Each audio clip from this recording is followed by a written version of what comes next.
Assalamualaikum warahmatullahi wabarakatuh. Nama saya Nur Akila Izzati binti Muhammad Asri, bernombor matrik C23A0858. Hari ini saya akan membentangkan tentang novel yang saya pilih, iaitu novel Puteri karya Hanis Yasrina melalui teori psikologi. Pengenalan novel ini mengisahkan tentang seorang remaja bernama Puteri yang membesar dalam keluarga serba kekurangan dengan ibu bapa OKU. Walaupun sering dibuli oleh rakan sekelasnya Azhar, Puteri tetap tabah dan berpegang pada nilai kebaikan. Kehadiran seorang pelajar baru iaitu Intan mengubah hidupnya apabila mula mempertahankan Puteri daripada ejekan.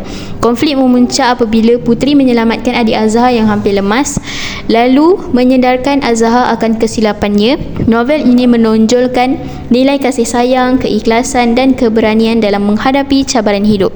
Novel ini dipilih kerana jalan ceritanya menarik dan syarat dengan nilai moral yang dekat dengan kehidupan remaja. Isu yang dikaji ialah pengaruh rakan sebaya terhadap pembentukan sasiah remaja, kerana rakan sebaya banyak mempengaruhi tingkah laku dan pemikiran remaja dalam proses membentuk identiti diri. Untuk menganalisis novel ini, kajian menggunakan teori psikologi yang diasaskan oleh Sigmund Freud. Beliau menekankan bahawa tingkah laku manusia dipengaruhi oleh pemikiran bawah sedar, pengalaman masa lalu dan emosi yang tersimpan dalam minda. Teori ini sesuai digunakan kerana ia menjelaskan perubahan perasaan dan tindakan watak utama yang dipengaruhi oleh tekanan sosial serta hubungan dengan rakan sebaya. Teori psikologi oleh Sigmund Freud yang menekankan bahawa tingkah laku manusia dipengaruhi oleh proses mental tidak sedar, hasil pengalaman hidup dan konflik emosi dalaman. Beliau membahagikan minda kepada tiga komponen utama, iaitu ID, ego dan superego. Dalam novel Puteri, teori ini menjelaskan konflik emosi watak iaitu Puteri dan Azhar. Puteri menggunakan ego yang matang untuk menyeimbangkan perasaan marah dan kasih sayang, manakala Azhar dikuasai oleh ID sehingga bertindak mengikut emosi dan menyesal kemudian. Pengalaman masa lalu turut mempengaruhi tindakan mereka, selaras dengan pandangan Freud bahawa pengalaman zaman kanak-kanak membentuk personaliti seseorang. Seterusnya, analisis teori. Yang pertama adalah konflik dalaman watak. Melalui penelitian yang mendalam terhadap novel remaja Puteri karya Hanis Yasrina, dapat dikenal pasti bahawa wujudnya konflik dalaman yang dialami oleh watak utama iaitu Puteri. Konflik ini timbul akibat rasa rendah diri terhadap latar keluarganya yang miskin serta keadaan ibu bapanya yang merupakan golongan OKU.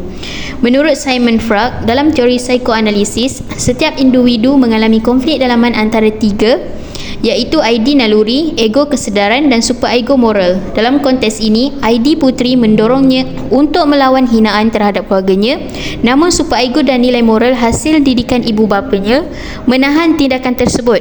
Ego pula bertindak menyeimbangkan kedua-duanya dengan memilih jalan kesabaran dan menerima keadaan dengan redha.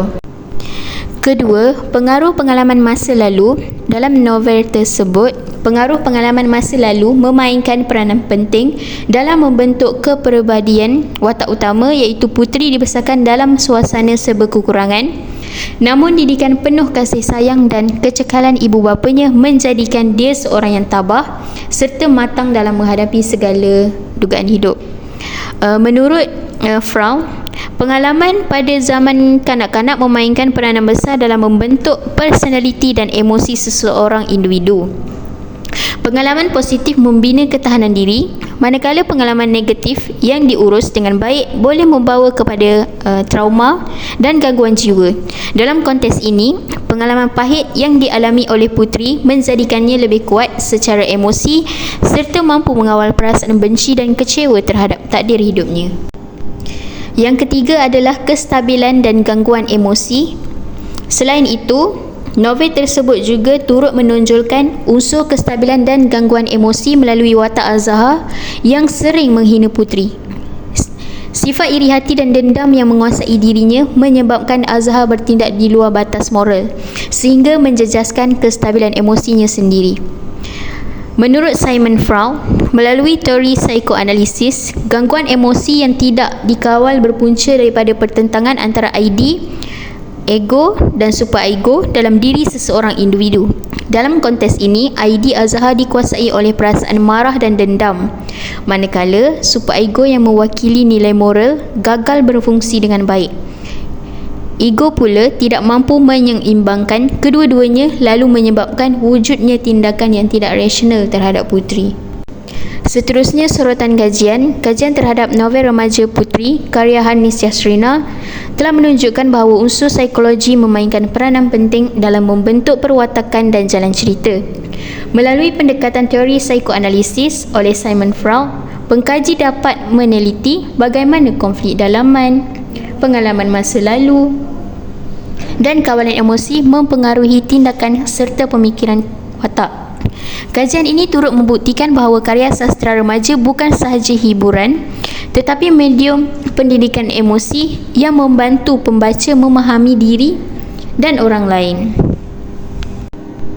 Akhir sekali, kesimpulan, novel remaja karya Hanis Yasrina merupakan karya remaja yang syarat dengan nilai psikologi dan memperlihatkan realiti emosi remaja pada masa kini. Novel ini menunjukkan bagaimana watak-wataknya berdepan konflik dalaman serta berusaha mengawal emosi dan naluri melalui keseimbangan antara ide, ego dan superego.